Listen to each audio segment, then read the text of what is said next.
Well, hello, my friend, and welcome to another Technical Tuesday on the Chef Lance Show. And today we're going to cook dried pasta. Sounds simple, but a lot of people struggle with it. So join me around the corner while we cook this thing. Okay, here we go. So we're going to start on boiling or cooking dried pasta. So I have a vigorous boil going on this water, and it's already salted. What I have here is a box of store brand bow tie pasta. I love bow tie. And the box itself, I think it used to be a pound, but with inflation these days, the box was now only 12 ounces. So I'm going to go ahead and dump this in, and we're going to talk about what the components are that we're doing. So the first thing I want to do is, once I drop my pasta in the boiling water, you notice immediately it knocks the boil down. That's because that pasta is not at boiling temperature, so it reduces the heat, and we're going to have to let that come to a boil again. But I want to stir it so that it doesn't stick together, and I will do this every couple of minutes until it is fully cooking. And let's talk about the water. First of all, you want ample water for the amount of pasta that you're cooking, and you're going to immediately ask, well, how much water is that? Well, it's ample. That's what it is. So you got to use your best judgment. What you want is you want enough water that as the pasta is in here boiling, it has room to move around. If you try to crowd the pasta in a smaller amount of water, what happens is the starch comes off the pasta and it sticks to the other pieces of pasta and it becomes gummy, and you do not want gummy. So now it's returning to the boil. Now let's talk about salt. You always salt your water for boiling pasta. And how much salt do you want to add? It should taste like the sea. If you've ever been to the ocean or the Gulf of Mexico or traveled abroad, anyway, you've been in salt water, you know that taste. Well, it needs to taste as salty as the sea. I think the Italians I've read say as salty as the Mediterranean. So how much salt is that? It's basically about 3% salt or brine or salinity, however you want to say it, 3%, and that's by weight. So a liter of water, yes, I'm using metric. A liter of water is 1,000 grams. And so what is 3% of that? I think it's going to be 30 grams of salt. So do I recommend you weighing it out? Well, if you're not familiar with what it's supposed to taste like, yes, weigh it out, get it done perfectly, then taste it, and do that repeatedly until you can get pretty close or replicate it by tasting alone. I've done pasta so much that I know about how much salt to add. Why are we adding salt? Because while there was probably a little bit of salt added to the pasta dough when it was made, the majority of its seasoning comes from the pasta water. As it absorbs the water, it will also absorb the salt, give you a nice tasting pasta. So we're going to let this boil. How long do we let it boil? Do not read the package directions. We don't cook by time. If we were cooking a meat, I'd say we cook not by time, but by temperature. But what we're cooking for here is not by time, but by doneness. And what are we looking for? That phrase that befuddled me for years, al dente, to the tooth is what that means. What does that mean when it comes to pasta? Well, you want a pasta that is firm but tender. How's that? And all I can say is when you bit into it, you know. If it's too overcooked, it's mushy. If it's undercooked, you can't. It's hard to chew. It's that Goldilocks just right, and you'll just have to get there through experience. So we're going to let this boil, and then after a few minutes, I'll come in and I'll start tasting or testing the pasta, by tasting it.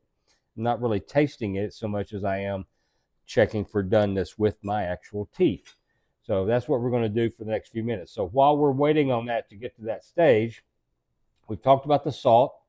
We want to talk about salt, the water that you boil the pasta in. Depending on what you're doing, if you're making a sauce that is a pasta style sauce, commercial kitchens, restaurant kitchens will take the water that the pasta is boiled in. Now, you need to understand that they have a pot of water on the back of the stove, and when they need an order of pasta, they'll put it in a basket and set it in that same water repeatedly overnight. So it gets very starchy in there. But even if you're just doing a small amount of pasta, it's still going to get starch or starch in that water. And some people, and I do this myself, if you need a sauce that needs a little thickening, you can use some of the pasta water to help thicken it. That starch will benefit you. So keep that in mind. You may not want to throw the water out. Most people will drain it in a colander in their sink and it's gone.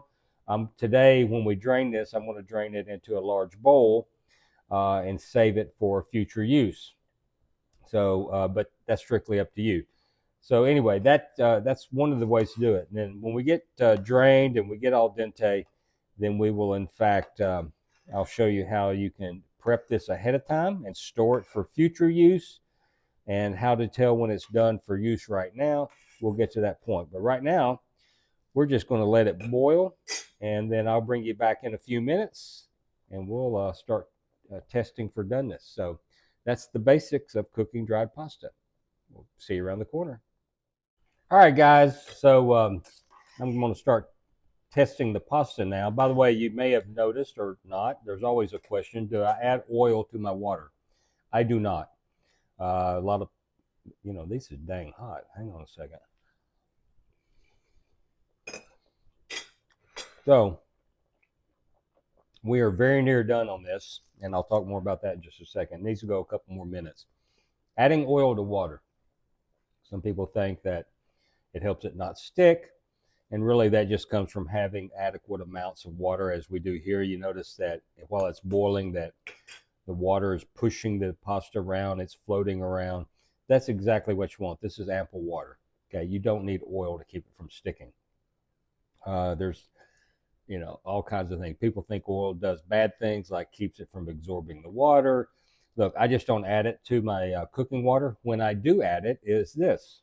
If I'm making pasta ahead for future use, let's say you're going to do a Louisiana, I'm predicting a future video if you're listening, a Louisiana style crab pasta salad. And you want to do your pasta ahead on prep day and simply rewarm. Actually, you won't rewarm it because it will be chilled. You'll want it chilled. Then, in fact, you will drain it and add a little oil to it then to keep it from sticking while it's in your refrigerator. All right, it's been a couple minutes now. I'm going to test another one. I can tell by the change in color too. It doesn't have that dense kind of dried pasta color. It's starting to look more alive. Is that even a pasta word, alive? Okay, now we're very close, and I'm about to drain it. I'll tell you why. If I quit talking with my mouth full. When you're cooking, there's a thing called carryover heat. This is true whether you do things in the oven, whether you're doing things on the stove. We apply excess heat to a food product that we never want to get to the temperature of that excess heat. But we'll pull it at a certain temperature or a certain doneness in the case of pasta. I'm going to go ahead and turn this off, by the way. And what we're looking for, what we have then is that heat will carry over and continue cooking. So you want to cook it about 2/3 full, done.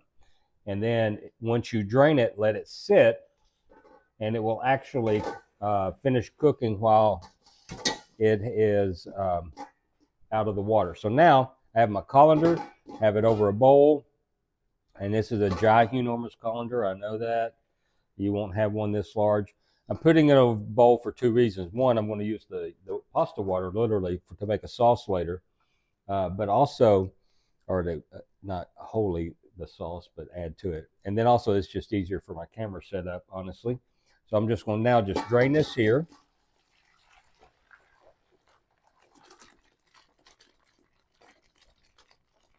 So I have a colander set in this large bowl, which makes things easier. Now, I always want to look here.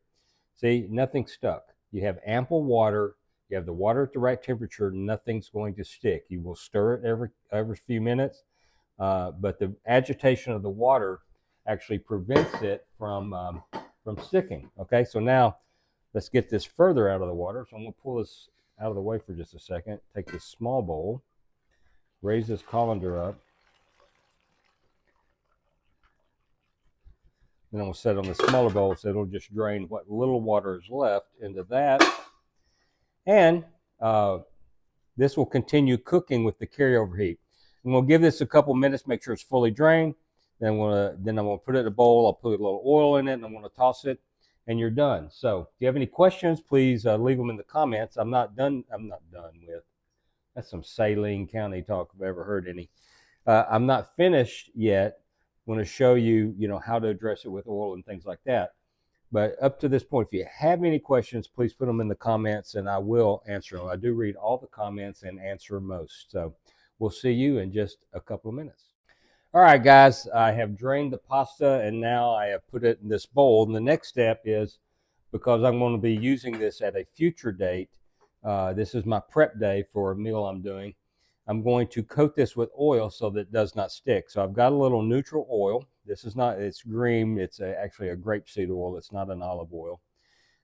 You could use any kind of, vegetable oil or seed oil.